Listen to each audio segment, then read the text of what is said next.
એના ખેડૂતોના ઉત્થાન માટે નહીં, પણ એમના રાજકીય સ્વાર્થ માટેની મીટિંગો, બીજું કઈ નહીં.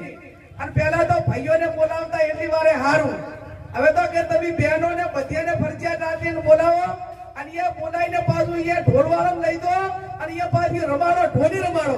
એના પર જુલમ કરવાની હદ હોય. આટલા જુલમ કરવા અને પણ બહારથી આવીને, ત્યારે આપ સૌને મીડિયાના માધ્યમથી આપ સૌને ખાતરી આપું છું કે તમે મને લોકસભાના સાંસદ તરીકે આશીર્વાદ આપશો તો આ દેશ, આ બનાસકાંઠાની અંદર બહારના કોઈ દાદા થવા માંગે છે તો હું એમને કહેવા માંગુ છું કે અમારી હિન્દુ સંસ્કૃતિ પ્રમાણે અમે બે દાદાને માના છે, એક હરમન દાદાને માના છે અને એક ગણપતિ દાદાને માના છે. ત્રીજો કોઈ દાદા થવા માંગતો હોય તો એના મગજમાંથી રહી કાઢી નાખે. અમારા માટે કોઈ બીજો ત્રીજો કોઈ દાદો નથી.